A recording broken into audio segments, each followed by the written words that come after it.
Туугандарым неге амантып турам? Анткени дуа кылуунун адеби ушундай. Ийиндин көкүрөктүн тушунда алакан жайылуу, Аллага чыныгы муктаждыгыбызды көрсөтүп, мына кайырчылар сурайт го. Берчи, 5 сом болсо да берчи, 10 сом болсо да берчи деп сураганда бериң келип бересиң го. Ошол сыяктуу биз да Аллага муктаждыгыбызды көрсөтүш керекпиз да. Мына чыныгы муктаж, Алла берчи депчи. Анан дуа кылаарда эң биринчи Аллага мактоолорду айтабыз. Алла канча ырайымдуу затсың, Алла канча мээримдүү затсың, канча кудуреттүү затсың, адилеттүү затсың. Алла канча кечиримдүү затсың, канча күнөө кылып атабыз, күнөөнүн баарын кечирип атасың, рызкыңды берип эле атасың го Алла деп көп билген мактоолорду айтабыз да. Кийин пайгамбарыбызга салам салаваттарды айтабыз. Пайгамбар салам салават айткан, анан дуа кылабыз. Көп дуа кылуу макулбу? Канча адамына караңыз, ата журт бар, тай журт бар, кайын журт бар, кошуна колоң, тааныш билиш, классташ, группалаш, кыскасы толтур адам да. Дуа кыла турган болсокчу, сөз түгөнбөйт да, ошонун баарын эстей берсекчи.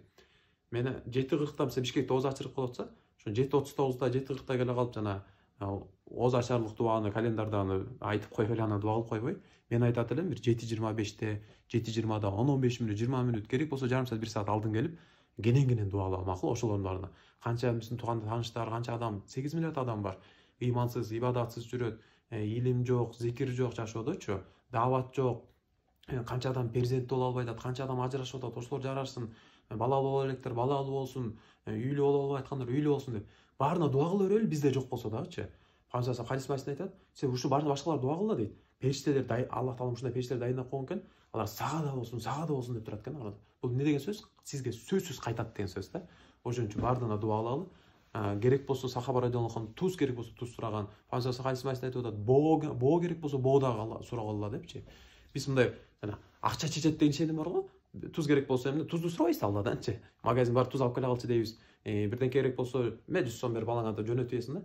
Ошол сыяктуу биз баардык нерсени Алла чечет деп Алладан сурадык, Аллах таала берет да.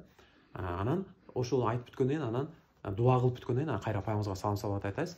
Анан салават айтып бүткөндөн кийин амин деп жүзүңүзгө ошо алаканыңызды сүртөсүз. Анан амин пайгамбар хадис маасында айтат, силер аминди сөз айткыла деп, анткени жанагы дуаңызга печать мөр баскандай дейт да. Туугандар макул, адеби ушундай. Анан сустук мамиле болбош керек да. Кандай эле намазда машалла хушу, хузу, корку сезим менен тып-тынч кунт коюп түз туруп атабыз, Ошол сыяктуу ибадат дуа кылып атканда да бул ибадат кылып аткандай тур. Алла менен мамиле кылып атам, мен Алла менен сүйлөшүп атам депчи. Дарат менен болсо жакшыраак болот. Аттахиятта отуруп кыбланы карап отурсак жакшыраак болот. Албетте муну сөз ушундай кылыш керек деген эмес. Жакшыраак болот да. Макул, бул да бир көңүл бурал да ушу дуагачы. Мындай болуш керек да, дуа эптеп эле бир сус.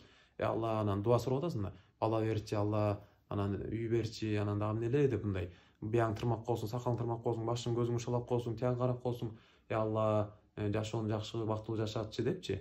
Мындай эме да, мамиле мындай Алла менен болгон мамиле сустук болуп атат да мындай.